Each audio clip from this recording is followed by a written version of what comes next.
Jonah, why did you do this to me? Why did you do this? Just because Jonah's back in WWE, I got to do this just for you, man. Got this right here for you, Manny. Nick Pick, unsolicited, right here. Nick Pick. Yeah, fucking Nick Pick. And just because I did meet one of the goats of pro wrestling, we got Kenta. Kenta.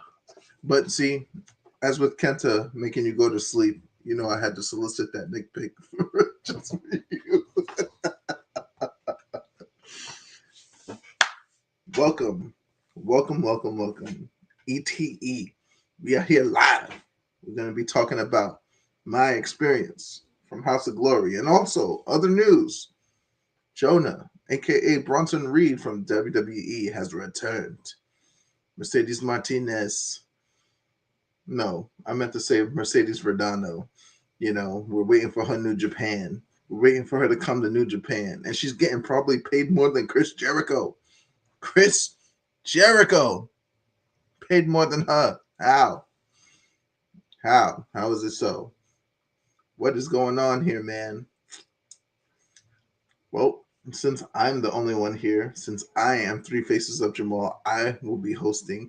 I will be taking care of the duties of ETE today, and I will be letting you guys know about the amazing House of Glory show. So, first off, Kenta is awesome, bro. Kenta is very awesome. He speaks very well English. Like, people keep stunting like he don't know how to speak no English, but that man does know how to speak English. That's number one. Number two, Nick Aldis is actually a nice person, and Manny, you should get to know him really well. I'm jumping on But before Manny jumps in. I'm jumping in. We're going to start the show. Let's start the show.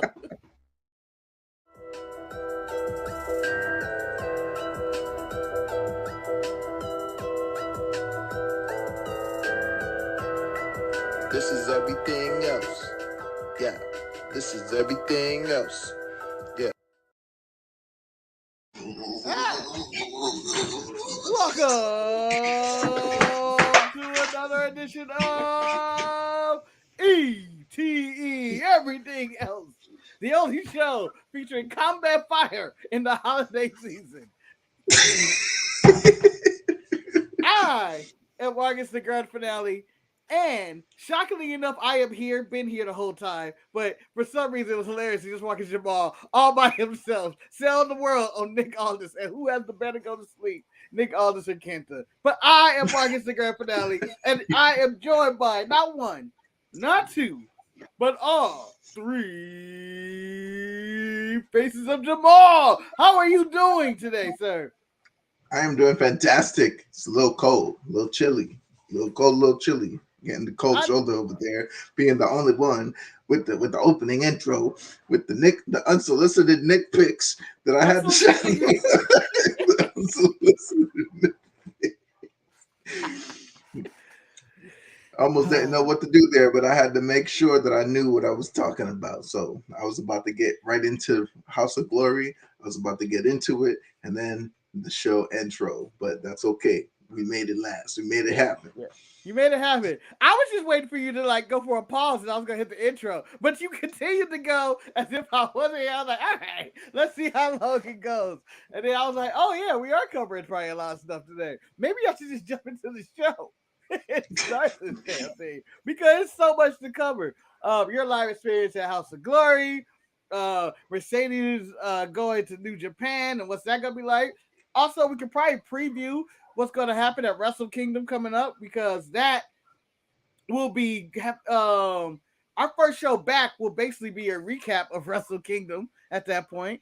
And then you got the latest news on Monday Night Raw in a ladder match. Dexter Lewis versus The Miz. Big money match. Ladder on the line. Out of nowhere. Here comes a familiar face. You may know him on the indies as Jonah, but most of the world, and I mean like 17 people in that arena, knew him as Bronson Reed. 17 people. Jemal, when you got the news that Jonah was back, first of all, you probably went, Marcus was right. Damn it, I hate him. And then two, you probably went, what the hell? What the hell? So give me your actual reaction to the return of Bronson Reed to the WWE. So, fair assessment. I actually was at home when I got this news. I was out and about having a good time, with the missus and some friends. Um, but yeah, man, I looked at my feed. I was seeing what's going down on Raw. First of all, I see freaking Alexa Bliss digging into her fiend side, and I was like, okay, that's cool. That's well righteous and well. But then everybody's talking about, oh, the Miz just keeps on winning. So when I hear that, the first thing I go to is Instagram, and the first thing that actually pops up is Maurice with her beautiful body with Mrs. Balls on the tree, and I'm just like, of course he's winning. Look at him. But I found out a little later, scrolling down, that Jonah was here. And when I say Jonah was here, he was in WWE, and I was just like, no! Why? You were doing so well. You beat Okada in New Japan. Like, you beat probably, arguably, the top 5 wrestler in the world. One of the top 5 wrestlers in the world. Clean. On his show. Yeah. In Japan. You made this awesome faction. Well, you didn't make it, but you were in it. You were a factor. So, I mean, for those who just watch this show for the WWE and random AEW stuff and the Impact Wrestling stuff for this channel, or even the retro stuff, or the 5,000 shorts Manny put out there. But for those who come to the channel, Jemal, tell us what Jonah has been doing since his release in WWE. What has he been up to? I mean, you mentioned Okada, you mentioned Forward the Faction, but let's go into detail of all the work this man's put in, because I think he did a really good job on the Indies. Yeah, Jonah, let's just talk about Bronson Reed for a second. Let's just put in perspective what Bronson Reed was as a character. Bronson Reed was Jonah Rock before he came to WWE, right? Jonah Rock was a big independent star out in Australia and New Zealand. He was doing the damn thing. WWE poached him and then brought him over to WWE. Turned him into Bronson Reed and had an amazing NXT run. He was a former NXT North American champion, and he was well on his way on becoming NXT champion. But what happens after he does this amazing rise and had bangers with the likes of Johnny Gargano, Austin Theory, Keith Lee? He just disappears. Why does he disappear? Because WWE releases him. And what does this man do with his release? He took the Drew McIntyre route, or the Drew Galloway route, rather. He goes to another company, in this case, New Japan Pro Wrestling. He makes his group, which is a revitalized version of the group, because Shane Haste, aka Slapjack, aka Shane Thorne from fucking TM61. Hey, I for the record, that man would like to not be known as Slapjack ever again. I would like you to remind him. Look, that's his scripts moment. It is what it is. We're going down through the history, okay? Okay. The Mighty Don't Kneel. The Mighty Don't Kneel originally was Shane Thorne and Nick Miller, who is now Mikey Nicholas and Shane Haste, respectively. But with Jonah added to the mix, Jonah then made the Mighty Don't Kneel a bigger staple in Japan than it ever has been. And I thought it was going to be one of those, okay, this is where the Australian dudes could go and, have that energy, that representation and stuff like that. Their own Bullet Club or some kind. Right. But then, even with the addition of the American bad dude Tito, the Mighty still don't kneel. And that was their whole shtick. They didn't care if you were Bullet Club, Suzuki Goon, Chaos. They did not give no fucks. They gave everybody the smoke. They gave everybody the hands. And that didn't solidify no more when Jonah, at the G1 Climaxa 32. beat Kazuchika Okada clean in the middle of the ring. 1, 2, 3. Let me tell you what that means. That's just like freaking one of these freaking dudes from NXT, like freaking Brooks Jensen going pinning freaking Roman Reigns on the freaking night one or freaking something. Like, get out of here. Like, that's First the of all, equivalent. no. I feel like Brooks Jensen is way too low on the card to get the Roman Reigns. I just feel like you went a little step up. Maybe a Braun Breaker. This Maybe is the impact. It's Grayson the Waller. impact that it's the impact that I'm talking about. It's the impact in Japan. I'm not saying that Jonah is Brooks Jensen, but again, the impact of him beating Okada clean, not dirty, clean, no interference, just the hands, just the smoke. He beats Okada clean, which makes him automatically a huge star in Japan. Now he's now on the top of the food chain in Japan.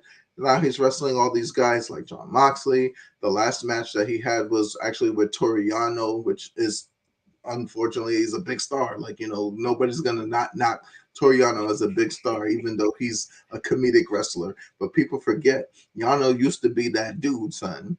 Yano used to be that dude. For the record, I've He never really seen did. Yano be that dude. Yano has always Son, been to me Yano. You gotta watch Wrestle I gotta watch Kingdom. old You gotta Yano watch now. Wrestle Kingdom 1 all the way to like Wrestle Kingdom 6.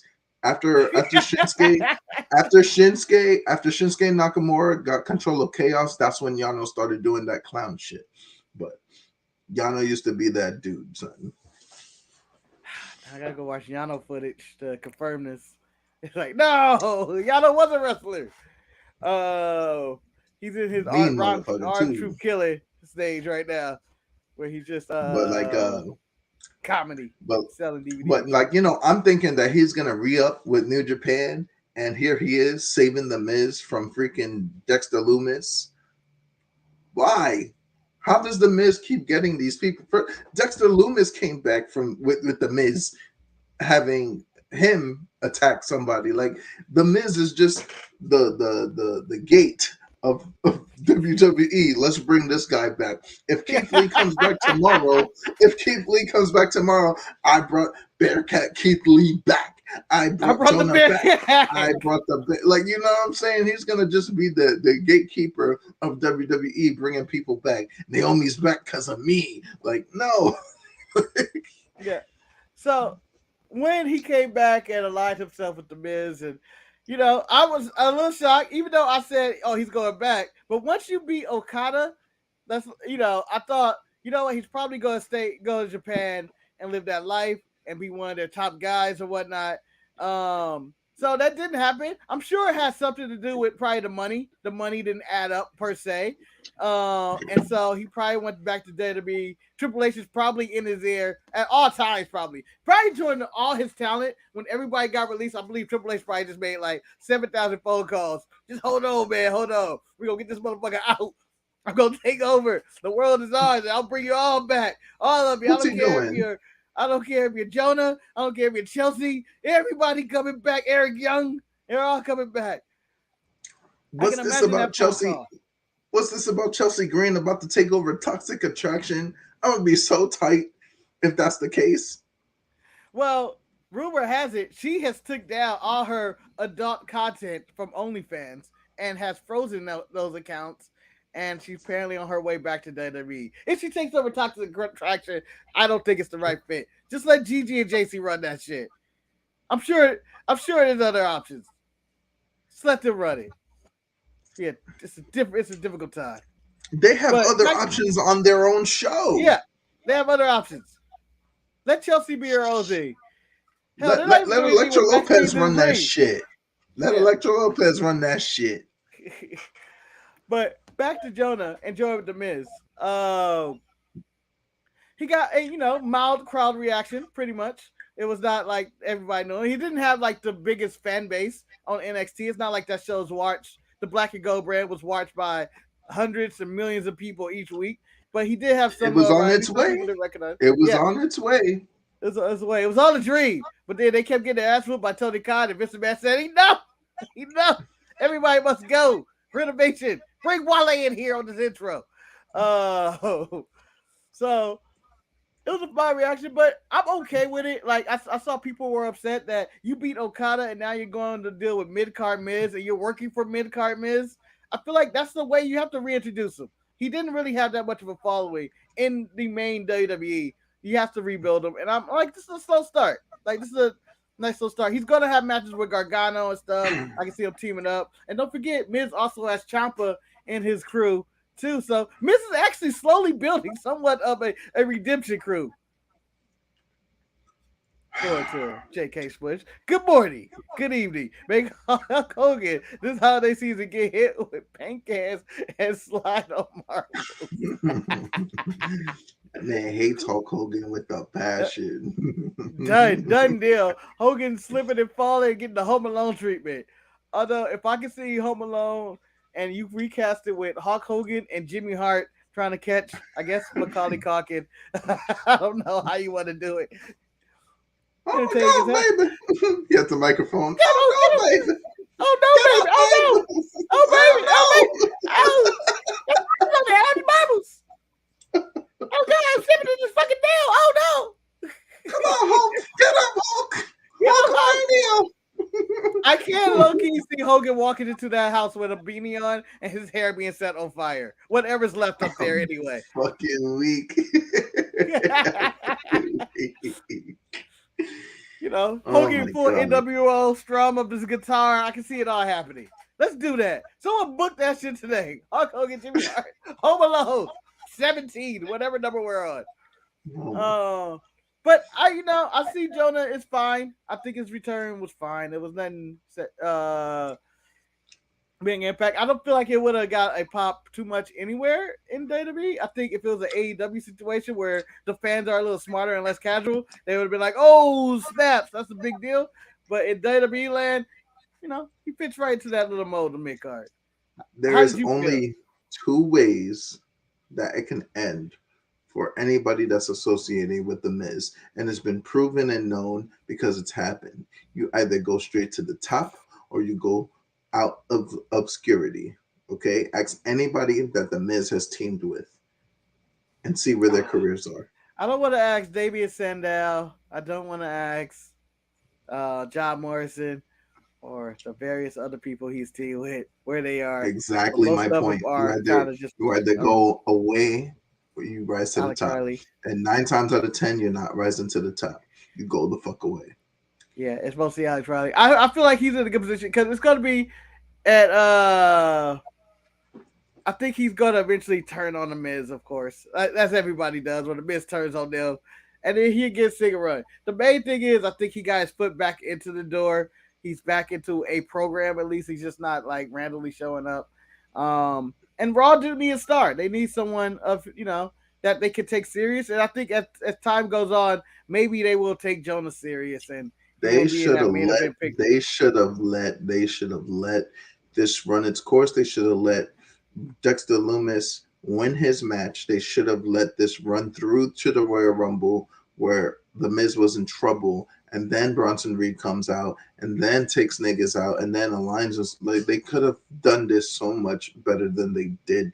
They just pushing the panic button. They need to stop rushing. Triple H, slow is smooth and smooth is fast. Say it with me now. Slow is smooth and smooth is fast. Okay? You can do this. You can just... Yeah, but how long do you think this is in the works? Because I feel like this was the plan from probably a few weeks ago. I think they were planning on bringing them in, but they didn't know what they're doing. And I guess they said, you can do this. Right, you can do this. You could have done this at the Royal Rumble. You could have done this at the Royal Rumble.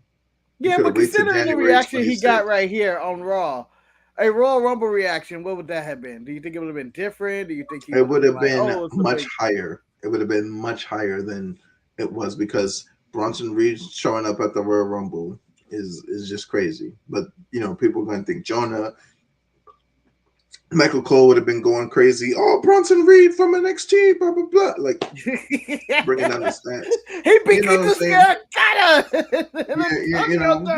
He just performed at the G1 last summer, and he had a awesome run. Like, he could have said some shit like that. So, yeah, it is what it is. It is what it is, and I don't make it too much of it to be like pro or negative against it. It's just that they are coming back. It doesn't seem like Triple H has let anybody that is not under contract, or if they are under contract, out of his sights. He is still probably poaching and looking out there to see, because currently Raw, needs to fill. They need to fill those 3 hours, and they need to fill it with as many people as they can. They just can't have Judgment Day at every segment. You know And what's gonna Damage put Control. asses in seats? You know what's gonna put asses in seats? You know what's gonna put asses in seats in WWE? Otis versus Jonah. This is gonna put asses in seats. Da, da, da, da, da, da.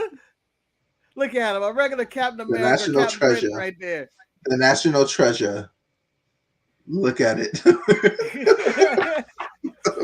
So, with Jonah out the way, let's move on to the House of Glory show that you attended. Here's your nice picture with Kenta and all your shopping merchandise. Please go to Store Frontier at DSPN and get all your shopping merchandise. It looks so good right there. And Kenta there, they're both up too sweet. As you alluded to earlier, both him and Nick Aldis seem to be really nice guys. Whoops. A little naked right there. Nice dudes, man. Nice dudes. Just don't fuck with them in the ring. So, what was your big takeaway? You were there live from Revelations at House of Glory. What was your big takeaway? We can start with the main event or wherever you want to start. What was like? Oh, this is the show I need to be at.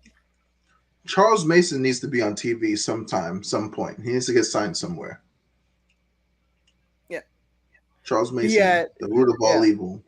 The root of all evil, defended his title against. Damn, I'm blanking out. Hold on. I have it here. I have my notes here. Lindsay Dorado, who I don't believe is getting a Triple H comeback.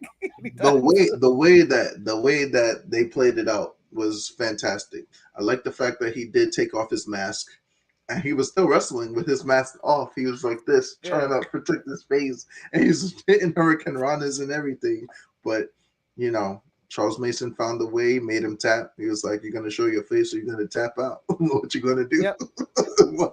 Show your face. It's over. It's over. You show your face or tap. And it's like, damn it, I'm a luchador. Damn it, this title ain't worth that much to me. Maybe if this was on one of the bigger 3 company titles, a New Japan title or AEW title or WWE title, I might not tap out. But I tap out the mid card Charles Mason title. But I agree. He is a phenomenal heel. He does a great job in the ring. He handles himself really well. He handles himself like somebody that, like you said, should be on TV, should be in a real program or something on a consistent basis. He should be on everybody's minds. Like, damn, he's a something. He should be in that like vein of your MJF or Austin Theories, who's in there as just young, just pieces of shit in the heel community. I mean, like, I think of like Impact Wrestling, right? You see how like Diener is the leader of the design. I could see Charles Mason being like the leader of that group as opposed to a Diener. Like, put Charles Mason, the root of all evil, as the perfect visionary for the design. Yeah. And that shit could change. Like, he could make them vicious. He could make them ruthless. Yeah. Because all I see is 3 jobbers doing 3 jobber things, and they're in a program with Sami Callihan right now. I'm not saying that it's bad, but like, you wasn't even the best nigga in Ascension. You wasn't the best nigga in Dark Order, and you wasn't the best Diener. Like, something was like, you know what I'm saying? So what design do I see here? Where's the design? Yeah, basically for those by Design broke up after the death of Eric Young on Impact, and Cody Diener is now in charge of the rebranded design. Now, for those who don't know, but okay, all right. What did you think of Manny's boy Nick Aldis versus Jacob Fatu for the House of Glory Heavyweight Championship? I think that it was a decent match. It wasn't like the best match that I thought it would be. But then again, this is an attribution of what Manny keeps saying, that Nick Aldis doesn't put asses in seats. It was more Jacob Fatu doing the damn thing than anything. But again, I think that Nick Aldis is just trying to get his name out there, especially after the departure from NWA. This was a big time, like this is like a big event happening. Kenta, Briscoes. Let me put my name out in the hat. So that's what he did. My review of this match was Nick Aldis wrestles a 1990s wrestling style, and he is not up to date with current modern wrestlers. And I feel like there was a clash of styles between him and Jacob Fatu. Like I feel like Jacob did most of like the work and athleticism and power and tried to put his best in, but I just feel like it did like I don't know. It was like after the heavyweight match, it never felt like the heavyweight title was in jeopardy or anything.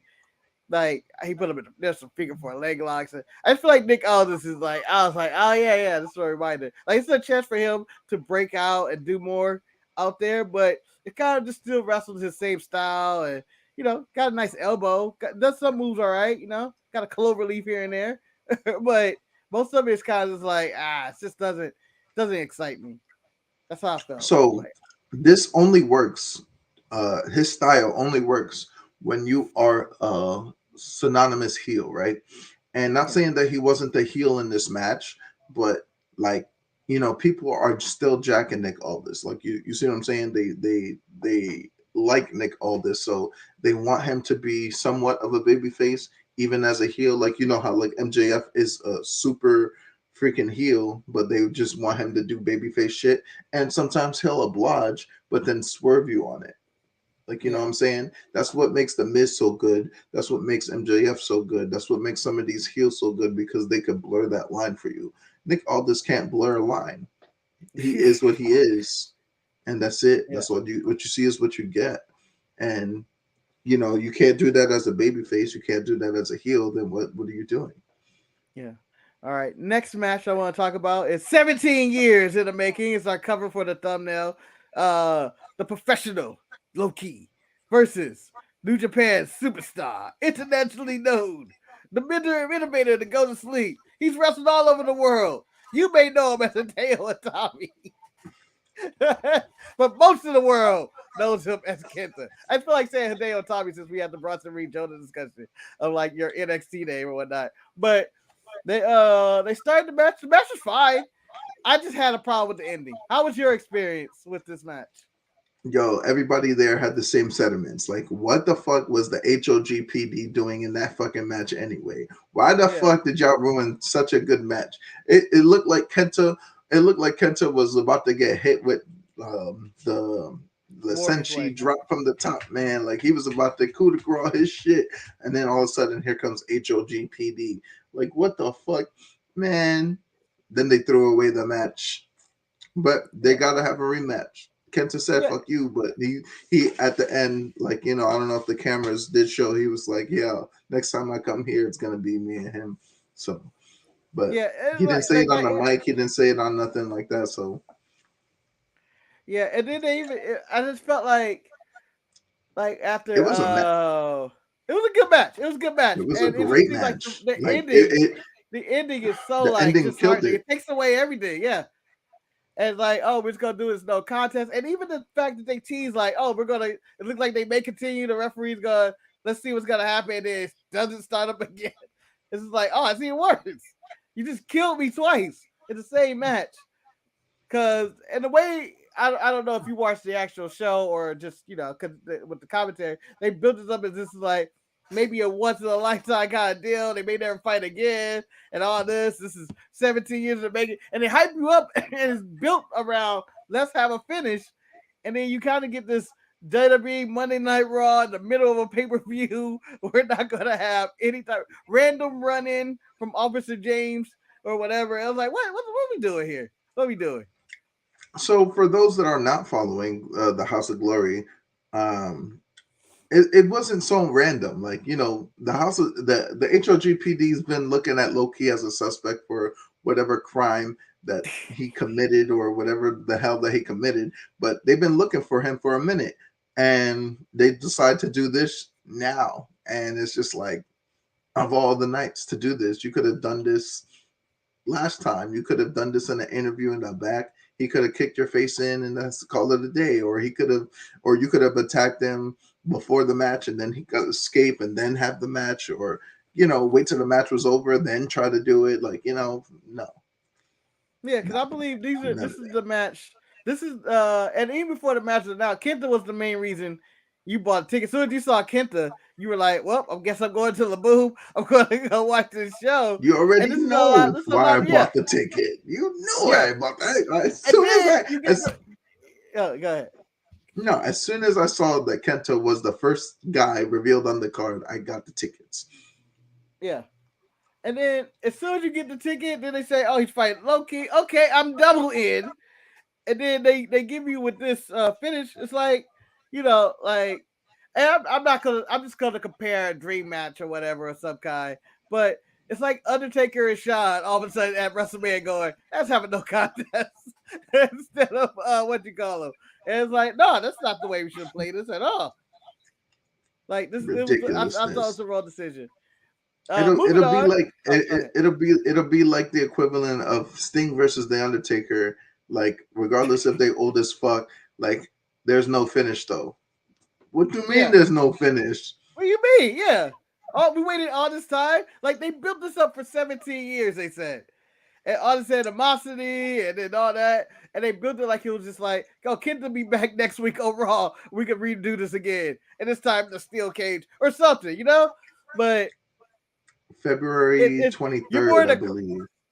yeah, we're more like in limbo of if Kenta's gonna come back or if they're gonna have this match again. That's where we're currently at, and that really sucks. That really sucks. Now let's move into the main event. No pun intended, because the main event is in their first main event, and they fought the Briscoes in the best 2 out of 3 falls. The Briscoes seems to be doing that a lot these days, or they just don't go down in one fall. Ordinary matches, they have 2 out of 3 falls. This is the main event's last opportunity to go after the House of Glory tag team titles as long as the Briscoes are champion. And the Briscoes, right up the jump, gives up a pin and then says, "Fuck it, we're going with the no DQ second round." Which I Yo, died laughing. When he pinned him, when I was like, when "Oh, when the first pinfall happened, I kind of knew that was the way it was going down because the main event was confused as fuck. They were like, "You're just giving us this fall," and they were like, "Yup, chair shot, bow, tossed to the yeah." outside." Genesis actually was complaining because she was like, every time we go to one of these things, everybody gets tossed to our side. We were on the corner where Yeah. Jay Briscoe tossed Midas Black over, and we were like over in that area. So like she was like, "What the fuck? I thought you said you got second row." I was like, "I did. I didn't expect him to throw over our direction." You know what I'm saying? Like, then they fought all yeah. around the arena. Then on like the right side of us, then we had uh, uh, Mark Briscoe and Jay Lyon they smoking each other over there, and it's just like God, it was crazy. Yeah. It So was a crazy match. so there was a spot in which you got the crowd starts chanting, "Holy shit, holy shit." And I believe Mark Briscoe may have jumped off the stage or something. But the TV did not pick it up. And I'm just going like, "What happened?" And everybody is screaming, "Oh my god, oh my god!" And so on TV, all we had was, I think it was Jay Briscoe getting stumped out or start punching or something. It was something that wasn't had nothing really important. And they missed it, whatever happened on top of that stage. Can you tell me what could have happened at that moment? Because that is not on the pay per view at all. So basically, he tossed Jay Lyons into Midas Black, and like people like really popped. They Yeah, fought from the opposite directions on the outside, like through the bar section and through the crowd, and they were just beating the hell out of each other. I think Mark Briscoe hit like a froggy bowl from somewhere, so like yeah, it's just a lot of chaos because it was just like, oh, which way do I look? Do I look at the action over here? Do I look at the action over there? Like, where am I looking? So yeah. But at the end of the day, the main event picks up the win over the with the grand Briscoes finale, with the grand finale. Hey, they hit the grand finale. my lawyers are in contact with their lawyer. No, it's like not. It's like it be one grand finale at Wrestlers Meet. No, Look, and they man. defeated them. Look, they did it for you, man. Don't be fickle. Don't be a Yeah, fickle no. fan. But overall, Briscoes did what Briscoes do. Have a banger of a match, as in, we had one of the top tag teams. The main event got the victory, and they're celebrating. And then out of nowhere, their mentor, the trainer, the head trainers of House of Glory, the Amazing Red, and oh my god, I'm blanking out the other dude's name. The Amazing Red, and I give up. They attack. They attack. They attack. It's okay. Their And mentors attack them. Like they bring out yeah, new belts. They freaking, like they get this big match celebration. The fucking streamers are tossed. streamers, The confetti is the thrown. smoke. I told the main event earlier that tonight is your night. I told them earlier that night. I was like, Yeah, yo, you inspire them. tonight is your night. Tonight is your night. And they were like, I hope so. I was like, no, you know so. That's it. You're going to win the tag titles tonight. And then they were like, I appreciate that. They fucking did, and they delivered, which again brings me back to what I was saying last week about the main event. I don't give a fuck what they said about them being 90, whatever the fuck. They should be higher on that list, on that tag team list. They're one of They the should better be. tag teams. They're good. And what I like about the main event is the one thing a lot of people can't do. When they're in the match and they're taking that ass whooping, you get on their side. They play underdogs and sympathetic figures really well in their matches. Like they get like the Briscoes dominated for about good 10, 15 minutes or so of just beating the hell out of these guys and then fighting Toss, back and toss that tossing them motherfuckers all through over the the arena. door. Yeah. The forbidden doors, they kept yelling, this is the forbidden door. And he's tossing his ass to the forbidden door. But they are very sympathetic. They are true to what they are, baby faces, and that's what they accomplished the most. And when they won, you can see that the crowd was behind them and the celebration, and then to be attacked, you sympathize more. Like, what the fuck? This is their big moment, and you take it from them and all that. And I fucks with all that. I was like, this is good storytelling. This is a good team, and I agree. They should be in the top at least 10, 20 tag teams at minimum. At minimum, top 20. As it was the elite tag teams in the game this week. Or not this week, but just this year. Because it wasn't just this match. The previous match earlier in the They've year against the Briscoes, always done it, it was and they do they it delivered. everywhere they go. Invictus, freaking all the New Jersey shows, all the New York shows, all the freaking pay-per-views that they've been a part of, all the HOG shows. They are just consistent greatness every time. I've never seen a bad main event match for And me. I think, Like I've yeah, never seen one. I think that they get overlooked. It's one of the reasons their group is it's a bit gimmicky. They're kind of a circus act. That's kind of their gimmick That's their or shtick. They're whatnot. the main But event. they deliver. It's not like they're Orange Cassidy out there doing kicks. They're having real matches. They're competitive. Occasionally they jump through a hula hoop, but it's more Every time all they it's jump been through that fun. But hula in this hoop, how match, many it was people serious. pop? How Yeah, many people pop every time that hula hoop gets into play? yeah. And it's So what Jay Lyon is as a figure. Like, just Jay Lyon. Look, if you look at Jay Lyon, that's a big boy. That's he's a like big you dude. jumping through the hula hoop. And he does it every time flawlessly. Doesn't miss. Yep.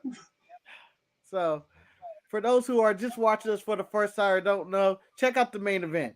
Check them out. They're a team that should be not on the rise, but they should be on notice. They should be thought about when you think about your Briscoes, your Aussie Opens, or FTRs, or whoever's out there in them streets in this tag team world division. But overall, what was your thoughts on the show?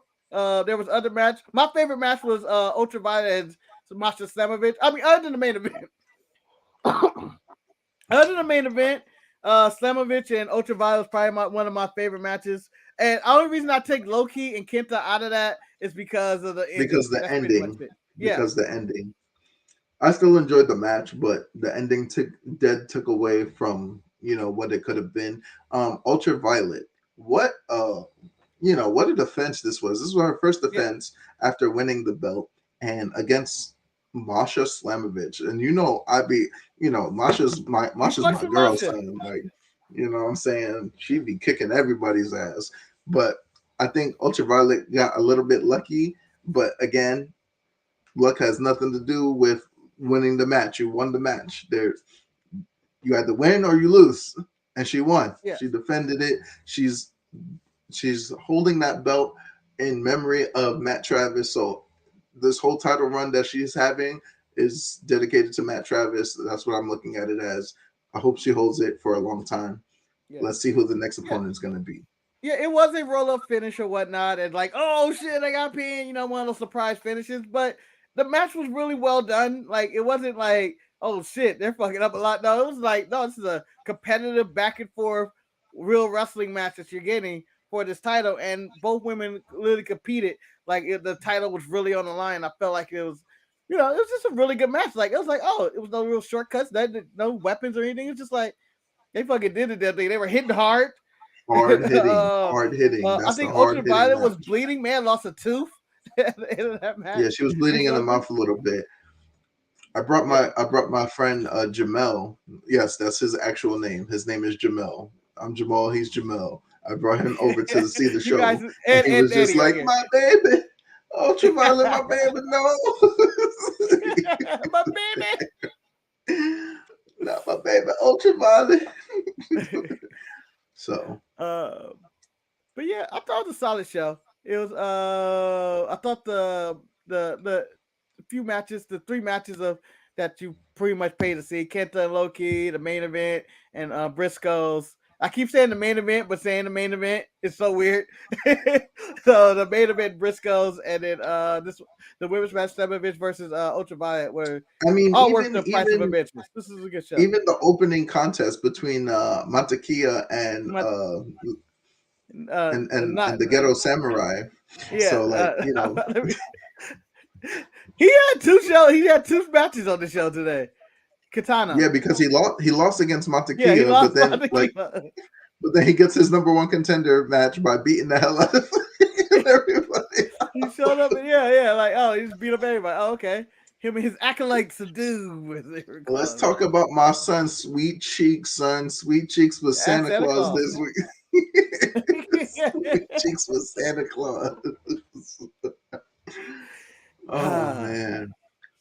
But fun show. Sounds like you had a good time. Got a lot of stuff done, that was high energy show, And, it always is. You guys, if you have not watched House of Glory, they do have the shows that we've been talking about on the Fight TV app or whatever not. I mean, like, it's worth whatever you're about to pay. That little $27 or whatever not, pay it. Yeah. They earn that money, man. It is worth more to me, and I know probably some people watch the ECW tribute show, whatever, the Battleground, whatever. I would have rather watch this show because I've seen too many ECW tribute shows in my lifetime that I can care less about another one. I'm just saying, but that happened this weekend. All right, quick thoughts because I have to go soon. But previewing Wrestle Kingdom coming up. Sasha Banks or Mercedes Verdado is going to be there. Apparently, she's slowed down already or whatever. Whatever's going on in that scenario. What are your predictions? What do you expect from Wrestle Kingdom this year? I expect big things. I expect multiple title changes, except for the IWGP World Heavyweight Championship. Jay White he's going to be Jay. Win this. I am going with Jay. I am Bullet Club for life. I am Bullet Club. Damn it. I don't care who's in it. I don't care who's leading it. It's Bullet Club or nothing, okay? God damn it. Jay freaking White, the catalyst of pro wrestling, will beat Kazuchika Okada at Wrestle Kingdom. You heard it here first. You heard it here first? I am going to disagree with you. Okada gets that title back one more again and beats Jay White. I mean, how else does he show up in that? I've seen the Royal Rumble card, Jemal. He's going to be in the Rumble. That bullshit card. But imagine shows up with the IWGP Heavyweight Championship at the Royal Rumble. Come on, son, stop playing with me, bro. Yeah, I doubt that's ever happening. Like, maybe Okada. Stranger maybe things. I can see Okada. I don't see Jay White walking into the WWE in the Alamo Dome or wherever the hell it's at in San Antonio with the IWGP with the IWGP Heavyweight Championship just for the night. All right. Have AJ Styles in the ring. You know what I'm saying? Look at him. He looks at him. Got Carl Anderson there in the ring too, and Luke Gallows. Hey, real rock and roller, or like it could be set. It could set up something for New Japan. Yeah. What do you expect formerly known as Sasha Banks, Mercedes Verdano. I don't know how to say her last name without fucking Mercedes it up. Verdano. Verdano. She is going to show up after that banger that Tam Nakano and Kyrie is going to have. Yeah, absolutely. And, that seems like that makes sense. And depending on who wins that's who she's going to go after. And then she's going to cut her promo. I'm coming for the IWGP Women's Championship. The problem is that whoever she challenges, she's not going to win it. Squash is going to squash. Squash is going to squash. Okay. Squasha is going to squash. There are going to be, unfortunately, new IWGP Junior and Heavyweight Tag Team Champions. As much as I don't want to admit it, the Bishamon. Yeah, about to take that belt. Oh my fucking god, the Bishamon is going to win these fucking gold. Holy shit! And the United Empire will lose their gold, except for the Will Ospreay, Kenny Omega. I got Ospreay winning that all the way through. Yeah, that hidden blade is deadly. Yeah, that hidden blade can come from nowhere. I have Ospreay winning. I have FTR losing. I have what am I blanking out? Is it it's they have the TV title, the New Japan World Television Championship. Ren Narita versus Zack Sabre Jr. He's keeping it. Is or is not part of Suzuki Gun. I don't know if Suzuki Gun's going to do their last stand at Wrestle Kingdom. I don't know if they're done right now. I think they're going their separate ways, but does a new Suzuki Gun start? Does something new happen? I don't know. Maybe Ren Narita joins up with Zack Sabre Jr. after, and then they make their own little dangerous techers or something like along that line. Who do you have winning for the junior title with Takahashi, Ishimori, the Fatal 4-Way, pretty much? Didn't you not hear me? I said Bullet Club all the way. Did you not hear me? I did, but I didn't think, I didn't think. Taiji Ishimori is walking out with his IWGP Junior Heavyweight Championship because he's reborn. Yeah. Honestly, I think that's going to be probably the match of the night. I feel like that's just going to be a banger of a match. Just the 4 participants in there are just 4 of the best. I just think it's just going to be like high energy, back and forth, physical. This is going to be like it's going to be the shit. I'm going to give credit where credit is due. Master Wato has worked his ass off, and he's become a viable junior heavyweight in the junior heavyweight division. If he so wins this match, I will not be mad.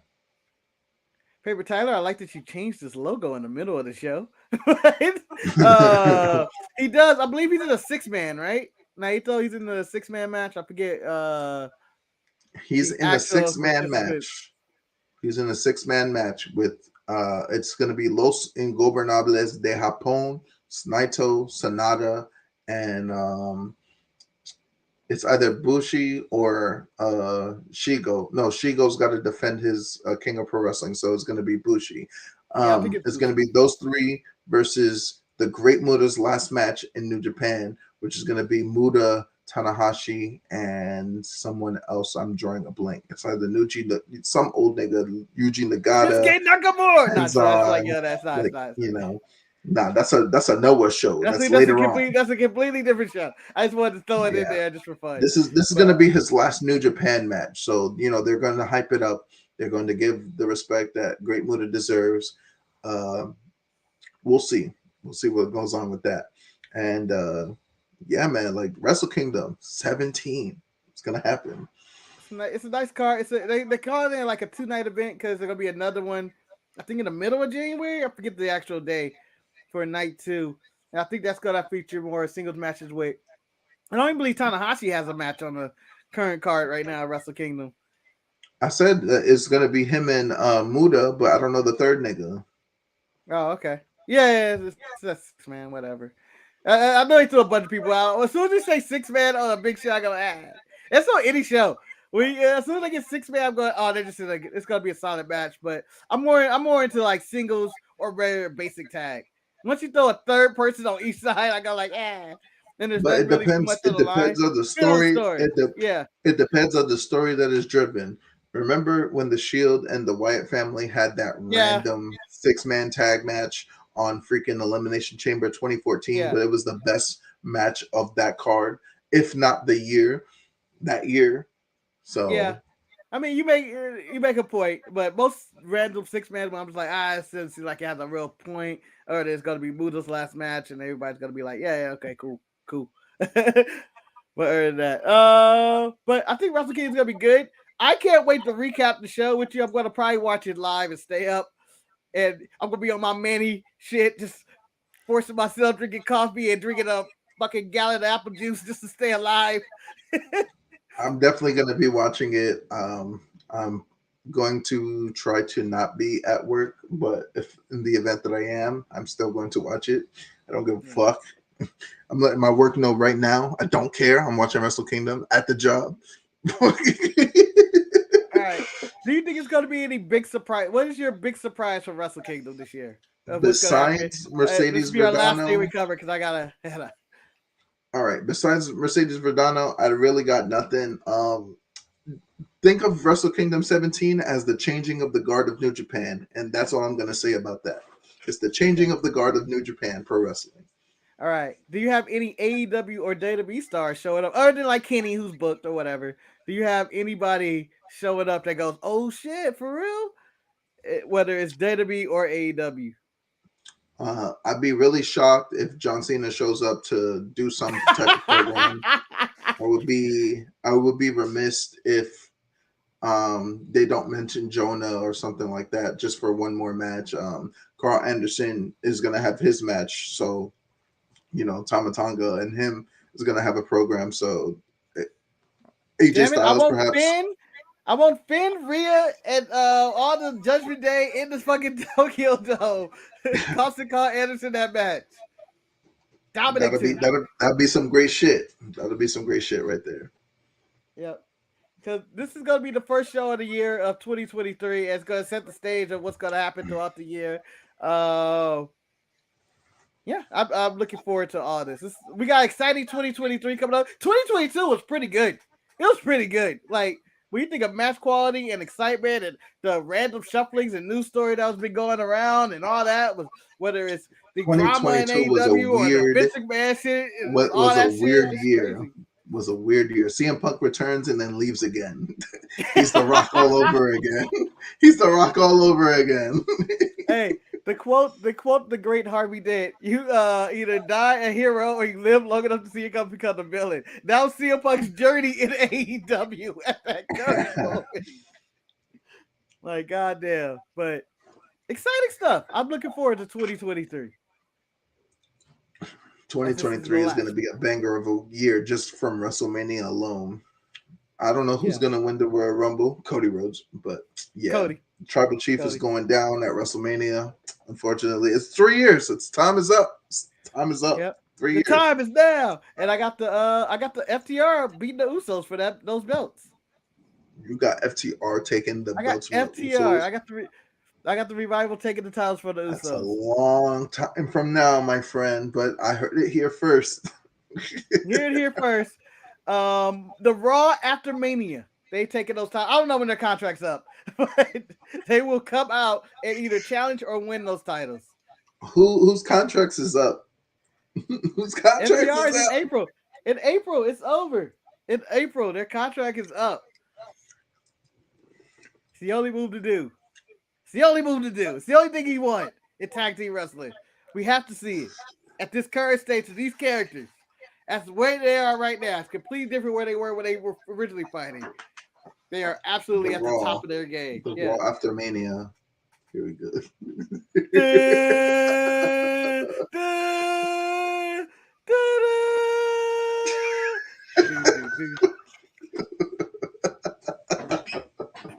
This show is going to be rebranded the Nick Aldis Show. The Nick Aldis Show. Nick Aldis Show. Everything Nick Aldis. I'm going to call this the Everything Nick Aldis, or Nick Aldis presents Everything Else. If Nick Aldis showed up in the Rumble. Man, he's going to cancel us so fast. Yeah. With that being said, wish everybody a good night, a good week, happy holidays. See you on the other side. See you tomorrow for the last episode of the Untitled Media Market Show, Raw's Retro, and then I think Manny's dumping 5,000 SUs on the best of over Christmas. Don't know when it's coming out, but it is. And tune into the shorts, like and subscribe, and maybe a bonus episode this Friday for Die Hard Watch Along. If we make I know the department working multiple different things. I'm going to drop all along at the same time. I've been trying to enjoy my holiday season, so when 2023 hits, you'll be able to listen to some of those things I got in the works. I got history of wrestling video games coming up. I got history of Wrestle Kingdom coming up. That G1 Climax history is coming. I already have it finished, but like I'm gonna drop it all next year, so just wait for it. We got 2 weeks left of the year, so just wait for it. It's happening. It's gonna happen. All right. See you guys later. Have a good night. Take care. Brush your hair, but we're bald, so you know, do what you want with it. You have no hair to brush. What the fuck you have no hair to brush that. All right. Peace out. See you guys later. All right. Bye. Deuces. A-Town down. A-Town down.